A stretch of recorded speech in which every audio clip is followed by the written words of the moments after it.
आज हमारे साथ एनईए के अध्यक्ष विपिन मल्हान जी बैठे हैं।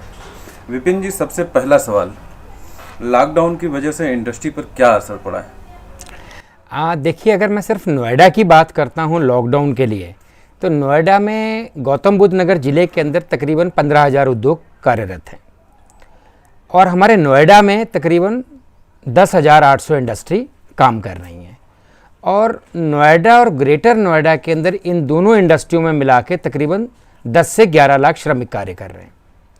अगर लॉकडाउन की वजह से हम सोचें कि हमें इंडस्ट्री पे क्या समस्या आ रही है, क्या फ़र्क पड़ रहा है, तो बट ऑब्वियस है कि जिसका कारोबार बंद हो जाता है, धंधा पानी बंद हो जाता है और वो घर में आके बैठ जाते हैं तो नुकसान ही नुकसान है। पर हमारे पास कोई शायद कोरोना नामक वायरस से बचने का कोई इलाज भी नहीं है। आदरणीय हमारे प्रधानमंत्री जी ने अगर ये लॉकडाउन कराया है तो पूरे हिंदुस्तान की सुरक्षा के लिए, उनको बचाने के लिए ही किया गया है। नुकसान है, नुकसान को हम सहेंगे भी, पर हमारा सरकार से भी कुछ ना कुछ निवेदन रहेगा कि ये सिर्फ इकलौती मार उद्योगपतियों और उद्यमियों के ऊपर ही ना पड़े। आज देखा जाए तो अगर हमारी इंडस्ट्री बंद है तो बंद के ऊपर भी हमारे ऊपर बहुत सारी इनडायरेक्ट खर्चे हमारे चल रहे हैं। कोई भी व्यक्ति बैंक से पैसा लेता है, अपनी इंडस्ट्री लगाता है, उसके बाद में वो अपना कार्यरत रहता है, पैसा कमा के ब्याज भी देता है, ईएमआई भी पूरी की पूरी पे करता है। पर अब जब इंडस्ट्री सरकार ने बंद करा दी है तो कोई भी बैंक अभी तक आगे निकल के ये नहीं आया कि ज़िंदगी भर हम और आप दोनों पार्टनर रहे हैं, आज अगर आपका किसी कारण से बंद पड़ा हुआ है उद्योग और पूरे हिंदुस्तान के उद्योग बंद पड़े तो 2 या 3 महीने की माह की हम कोई भी आपसे ब्याज नहीं लेंगे। कोई बैंक निकल के नहीं आया, जबकि ये ड्यूटी बैंक की बनती थी कि हम उनके एक पार्टनर हैं, हमारा और उनका एक पार्टनरशिप में काम चल रहा है। आज दूसरी मार हम देखें तो आज जो बिजली के फिक्स चार्जेस हैं, इंडस्ट्री हमारी सरकार ने बंद कराई, उसके बावजूद भी विद्युत विभाग हमारे पास लाखों रुपए के बिल फिक्स चार्जेस के रूप में हमें भेज रहा है कि अगर आपने इंडस्ट्री बंद भी कर रखी तब भी ये पैसा तो आपको पे ही करना है। ये कहाँ की? मैं भी यही दूसरे सवाल में यही जानना चाह रहा था कि जो सरकार जो है या तो बिजली के बिल के रूप में या फिर और तरह के जो टैक्सेस हैं उसमें क्या छूट मिल रही है या फिर क्या दिया जा रहा है? मुझे तो लगता है आपकी सारी बिलें आ रही हैं। देखिए, आपकी बात बिल्कुल सही है कि अभी तक तो सरकार की तरफ हम रोज़ देख रहे हैं, आदरणीय मुख्यमंत्री जी की तरफ भी, आदरणीय प्रधानमंत्री जी की तरफ भी, आदरणीय वित्त मंत्री जी की तरफ भी, कि शायद कोई ऐसी चीज़ आए कि जहां थोड़ी सी राहत आज उद्योगपति को भी मिले। सारे बिल कंटिन्यू हैं, ना पानी का बिल बंद हुआ प्राधिकरण की तरफ से, ना प्राधिकरण के लीज रेंट के ऊपर कोई छूट दी गई अभी तक, ना आज की डेट में बिजली, पानी, आपका इंटरेस्ट लोन के ऊपर, प्लस सबसे बड़ी बात है हमारी प्लांट एंड मशीनरी बिल्कुल बंद हो गई है। जिस दिन भी हम उसको दोबारा चालू करेंगे उसको भी रिपेयर एंड मेंटेनेंस करने के लिए हमें कैपिटल की आवश्यकता पड़ेगी। बिल्कुल बिल्कुल। सबसे बड़ी बात, हमारी सरकार ने हमसे निवेदन किया कि किसी भी श्रमिक की पहले वाले लॉकडाउन में सबकी आपने सैलरी देनी है। मानवता के नाते हमारी बनती भी थी, हमने पूरे मार्च की सैलरी, चाहे वर्कर आया या नहीं आया, उसको हमने 100% सैलरी पे कर दी है। पर अप्रैल माह की सैलरी पे करना हमारे बस की बिल्कुल भी नहीं है, क्योंकि गौतम बुद्ध नगर की सैलरी का अगर हम टारगेट लेते हैं तो कम से कम 1500 से 1700 करोड़ रुपए यहाँ पे एक सैलरी ही जाती है श्रमिकों को। तो अब यहाँ की इंडस्ट्री इस काबिल नहीं बची है कि हम उनकी तनख्वाहें दे पाएँ।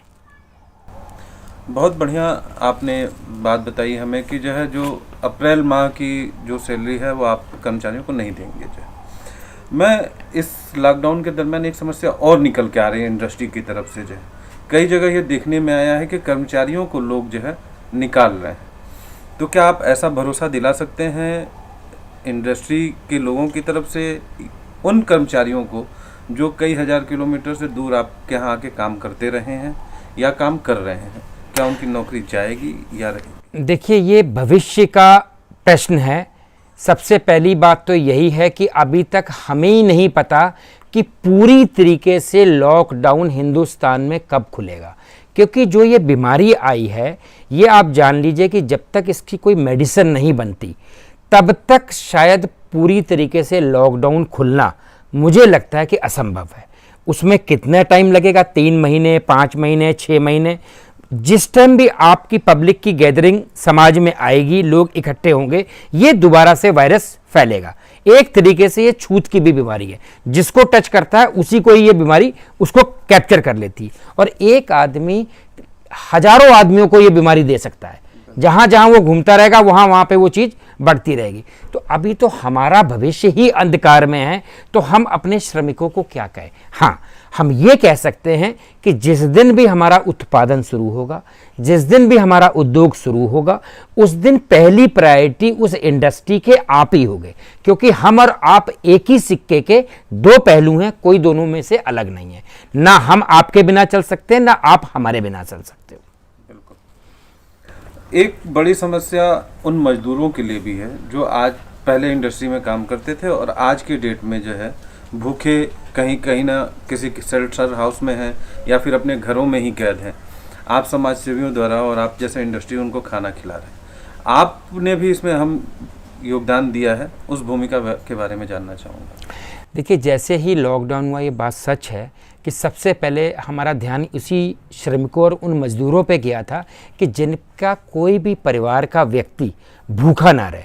अगर हम इस शहर में रह रहे हैं, इस शहर में उद्योग चला रहे हैं, तो इस समाज के प्रति हमारी एक ये भावना भी बनती है, हमारा फर्ज भी बनता है, हमारा कर्तव्य भी बनता है कि ऐसे ज़रूरतमंद परिवारों को भोजन जरूर पहुंचाया जाए, रोज़मर्रा की चीज़ें जरूर पहुंचाई जाए। और उसके लिए मुझे बड़ी खुशी भी है कि शहर के बहुत सामाजिक संगठन इस कार्यों में लगे हैं। उसमें नोएडा एंटरप्रेन्योर एसोसिएशन ने भी अपनी भूमिका निभाई है। 1500 परिवारों को उन्होंने ले रखा है।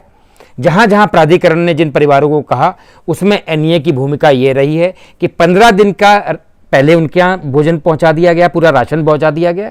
और अब जब सेकेंड लॉकडाउन हुआ है, उसके लिए भी हमने पूरी तैयारी कर ली है कि उन परिवारों को हम कम से कम इतना तो पहुंचा दें कि उनको ये ना लगे कि हम घर में बैठे हुए भूखे बैठे हैं। दूसरा एक और प्रश्न था मेरा, सरकार, केंद्र सरकार या आपकी उत्तर प्रदेश की योगी सरकार के तरफ से आप इंडस्ट्रियों में जो है इंडस्ट्री के लोगों को क्या सुविधाएं दी जा रही हैं इस समय? देखिए, बड़ा अच्छा प्रश्न है आपका कि अगर केंद्र सरकार की तरफ से देखा जाए और प्रदेश सरकार की तरफ से देखा जाए, तो अभी तक किसी भी उद्योगपति को कोई भी सुविधा नाम की चीज़ नहीं मिल रही है। उद्योगपति रोज एक नया सर्कुलर सरकार की तरफ से आता है, उसको पढ़ता है और सोचने लग जाता है कि ये मेरे उद्योग के साथ कहाँ पर फिट बैठता है। तो अभी तक तो सच्चाई ये है कि प्रत्येक व्यक्ति उद्योगपति की तरफ तो देख रहा है कि आज अगर देखा जाए उन सारे श्रमिकों को घर बैठे तनख्वाह कौन देगा? उद्योगपति देगा। आज अगर उनके बच्चों की स्कूलों में फीस माफ कर दी जाए, तो जो अपना उद्योग चला रहे हैं स्कूल के रूप में, कॉलेज के रूप में, वो उद्योगपति करेगा। आज अगर कोई श्रमिक, कोई मजदूर कहीं भूखा ना रह जाए, उसके घर तक सारी सुविधाएं पहुंचाए, वो कौन पहुंचाएगा? उद्योगपति पहुंचाएगा। अभी तक सरकार का कहीं पे भी कोई ऐसी योजना नहीं आई कि अगर उद्योगपति का भी, उद्यमी का भी, क्योंकि यहाँ पे लघु उद्योग भी है, उसका परिवार अगर रोड पे आ गया तो उनके लिए क्या पैकेज आपने दिया है? अभी तक हम सब देख रहे हैं, अभी तक कोई इस प्रकार की कोई योजना नहीं आई है। अभी 2 दिन पहले जो है आपकी इंडस्ट्री बंधुओं की और जिलाधिकारी महोदय की एक मीटिंग हुई थी। उस मीटिंग में क्या क्या सुझाव दिए गए और क्या लिए गए, उसके बारे में थोड़ा सा संक्षेप में बताएं। उसमें देखिए, आदरणीय जिलाधिकारी महोदय ने जो मीटिंग बुलाई थी, उसमें उनका मेन आशय जो था कि जो एसेंशियल यूनिट्स यहाँ पर चल रही हैं, उनमें कैसे वर्कर्स की सोशल डिस्टेंसिंग रखी जाए, किस प्रकार से सड़क के ऊपर जाम ना लगे, किस प्रकार से उनको उनकी आवाजाही हो, किस प्रकार से वो वर्कर फैक्ट्री में आएँ, किस प्रकार से जाएं, उनके भोजन का इंतजाम हो, उनको सैनिटाइजर का, मास्क का, बैठने में उनकी दूरी हो।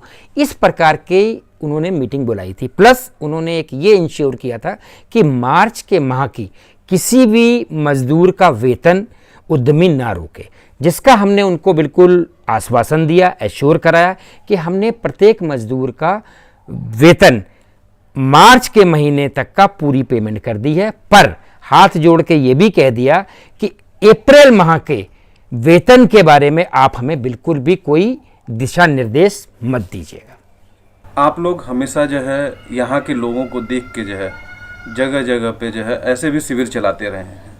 लोगों की राहत पैकेज की जो व्यवस्था इस दरमियान की जा रही है उसमें और अब में क्या अंतर है? देखिए, अंतर ये होता है कि पहले वाला कभी भी कोई राहत शिविर होता था, कभी कहीं पे बाढ़ आ गई, कहीं कोई आपदा आ गई, तो इंडस्ट्री पीपल की इंडस्ट्री चल रही होती थी और वो बढ़ चढ़कर उसमें अपना योगदान देने की हमेशा अग्रसर रहता था।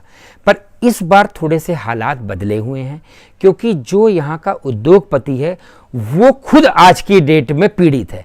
आज उसे लगता है कि मैं किसकी क्या मदद करूं, कल को ये ना हो कि मेरे ही परिवार की मदद के लिए मुझे ही दूसरे के आगे अपने हाथ फैलाने पड़ रहे हैं।